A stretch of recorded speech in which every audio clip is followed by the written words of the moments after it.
The real-time studio was already tense before the cameras turned on. Not chaotic, not loud, just tense in the way that happens when everyone in the room knows something might go wrong, and no one's sure who will pull the trigger. Clint Eastwood was scheduled to appear on the panel. It had been pitched as a discussion about Hollywood's evolution and storytelling in modern cinema. But that was just the version the public saw. Behind the scenes, there were emails, conditions, and warnings. Clint Eastwood had only agreed to appear if the conversation stayed about filmmaking. That meant no political gotchas, no age jokes, and no attempts to paint him as out of touch. Bill Maher's producers had agreed. Or at least they said they had. But just minutes before they walked onto the set, Bill told his writers, "Let's have some fun with the old man." And Clint heard about it. When he finally stepped onto the stage, the applause was loud and automatic. People were clapping for a legend, not knowing what was coming. Clint nodded once, then sat. Bill was already smirking, that trademark expression that meant someone was about to be his target. He started immediately. Bill said, "Clint Eastwood, everybody. The man who gave us Dirty Harry and talked to an empty chair. Which one was more realistic?" The audience laughed. Clint didn't. He said quietly, "I came here to discuss cinema, Bill. Not your comedy routine." Bill's smirk widened. "Oh, come on. You have to admit that was weird. Even for you." Clint turned to him slowly. He said, "What's weird is a comedian thinking mockery is the same as intelligence." The audience reaction was mixed. Some laughed nervously, others sensed the tension. Bill pressed on. "Look, I respect your movies, but your politics. I mean, you're what, 94? Maybe it's time to let the younger generation." "Finish that sentence," Clint interrupted calmly. "Tell me I'm too old to have opinions. While you sit there at 68 pretending you're still relevant to anyone under 50. The smile flickered on Bill's face. He tried to recover with humor.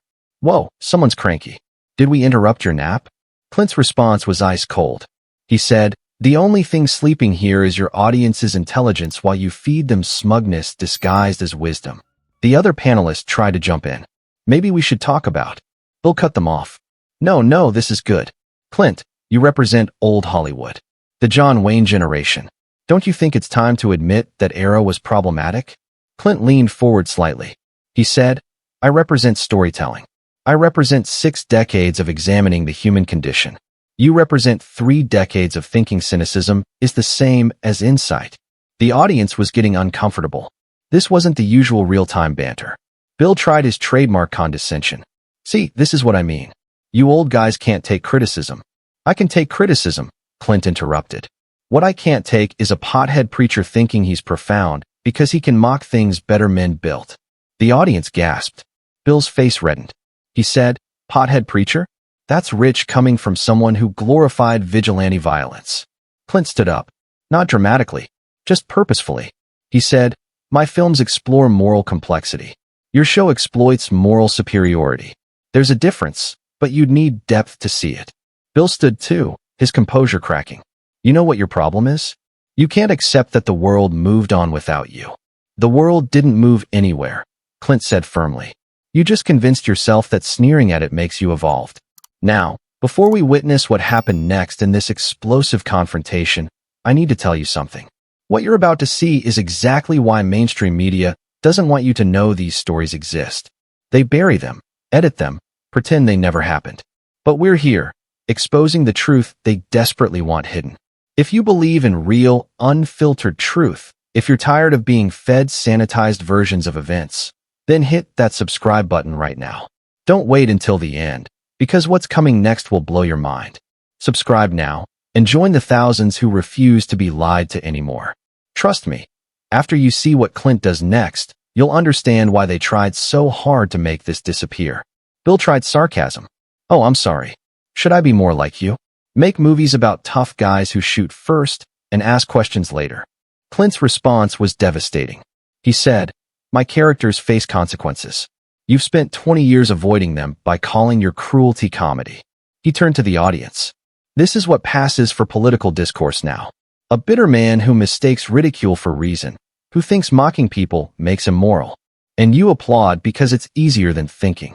Some audience members started clapping. Others sat in stunned silence. Bill was losing control of his own show. He said, "If you don't like the format." "I don't like the fraud," Clint interrupted. You pretend to be truth-telling when you're just a court jester who thinks he's king. You've convinced yourself that cynicism is wisdom, that mockery is morality, that destruction is discourse. Bill's voice rose. At least I stand for something. You stand for nothing. Clint cut him off. You shift with whatever gets laughs. You attack whatever's safe to attack. You're not a rebel, Bill. You're a weather vane with a HBO contract. The other panelists tried to interject. Gentlemen, maybe we should. Clint turned to them. Don't bother. This was never going to be a discussion. Bill doesn't do discussions. He does sermons for people who think agreeing with him makes them smart. Bill was red-faced now. You sanctimonious. Sanctimonious? Clint laughed dryly. That's rich from a man who's turned smugness into a career. Who thinks getting high and hating Republicans is a personality. He moved toward the exit, then stopped. You know what's tragic, Bill? You used to be funny. Before you confused being mean with being meaningful. Before you decided tearing things down was easier than building them up. Bill shouted after him, running away? Can't handle the heat. Clint turned back one final time. I've directed in 110-degree deserts. I've worked with the most difficult actors in Hollywood. I've been in this business since before you were born. I can handle heat. What I can't handle is wasting time with someone who thinks temperature is the same as illumination. He looked directly at the camera. To everyone watching, you deserve better than this. Better than comedians who think cruelty is insight. Better than shows that replace thought with applause. Better than someone who's spent so long in his bubble. He thinks the echo is wisdom. He addressed Bill one last time. You sit here every week, telling people what to think while mocking anyone who thinks differently. But what have you created? What have you built? What will you leave behind besides a catalog of sneers? Bill had no response. Clint continued. I've made films that will outlive both of us. Stories that explore what it means to be human. You've made what? Jokes that expire before the credits roll. He walked toward the exit with perfect dignity. Just before leaving, he delivered his final line. The difference between us, Bill, is simple. I've spent my life showing people mirrors. You've spent yours throwing stones at them. He left to thunderous applause. Bill stood there, completely destroyed on his own show. What happened next became the most talked about moment in real-time history. After Clint's exit, the studio was in chaos. The audience was on its feet, most applauding, some booing Bill, all recording everything. Bill stood at his panel desk, for once genuinely speechless. The other panelists tried to fill the dead air. Well, that was right, someone shouted from the audience. He was absolutely right. Bill tried to recover. Look, if Clint can't handle. He was drowned out by audience reactions. You disrespected a legend. He destroyed you. This is why people hate your show. Bill's mask completely dropped. He snapped. If you don't like it, there's the door. A third of the audience actually started leaving. One man stood up before exiting. He said, I've watched you for years, Bill. But Clint's right. You've become exactly what you claim to hate. A close-minded preacher who can't tolerate disagreement. More people filed out. The remaining audience was hostile. Bill tried to continue the show, but it was a disaster. His jokes fell flat. The panel discussion felt hollow. Everyone was thinking about what Clint had said. During the next commercial break, Bill retreated backstage, leaving the panel alone. The remaining audience members were discussing among themselves. He does this every week. Brings people on just to mock them. Clint called him out perfectly. I'm done with this show. Meanwhile, in the parking lot, Clint was surrounded by real-time staff members. A young writer approached him. Mr. Eastwood, I'm sorry. We were told to write those attack questions. Some of us pushed back, but Bill insisted. A camera operator added, You said what we've all been thinking. He's become unwatchable. Just bitter and mean. Clint looked at them kindly. He said, He's trapped in his own cynicism. It's a prison he built himself. Within minutes, #ClintDestroysMailer was trending worldwide. Clint's son posted, Dad doesn't do social media, but he asked me to share this. Comedy should bring joy, not judgment. When it stops lifting people up and only tears them down, it's not comedy anymore. It's just cruelty with a laugh track. The post went mega viral. Bill tried to address it in his final segment, calling Clint too old to understand modern discourse and stuck in the past. That made everything infinitely worse. Hollywood rallied behind Clint. Tom Hanks tweeted, Clint Eastwood has contributed more to American culture than 1,000 talk show hosts combined. Show some respect. Even liberal Hollywood figures defended Clint. George Clooney posted, "I don't share Clint's politics, but attacking a 94-year-old legend for cheap laughs? That's beneath contempt."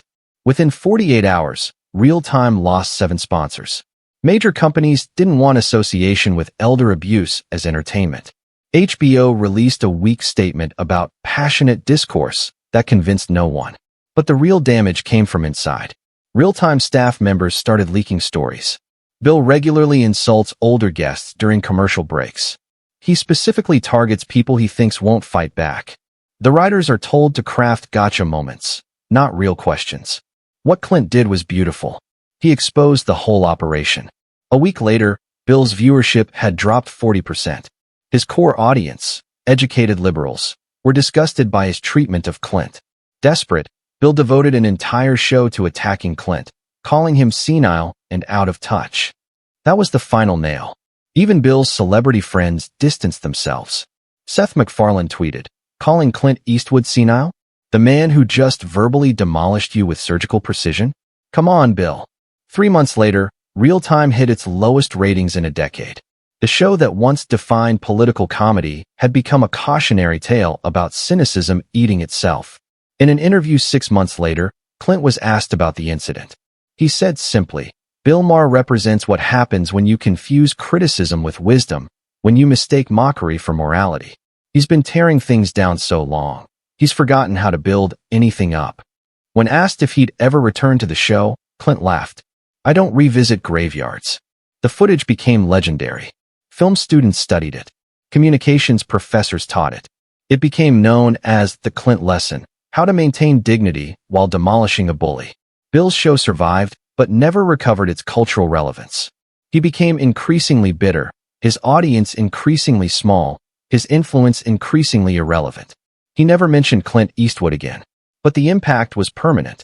Clint had exposed not just one host, but an entire culture of cynicism masquerading as sophistication. At 94, Clint Eastwood didn't just destroy Bill Maher. He destroyed the myth that mockery was the same as intelligence, that cynicism was the same as wisdom, that tearing down was the same as building up. And in doing so, he reminded America what real strength looked like. Not in sneering at others, not in mocking what you don't understand, but in creating things that last, in telling stories that matter, in standing for something more than just standing against. The revolution wasn't angry. It wasn't bitter. It was an old man calmly explaining to a cynic why creation beats destruction every time, and then walking away, leaving the cynic alone with his emptiness, while the audience followed the creator out the door.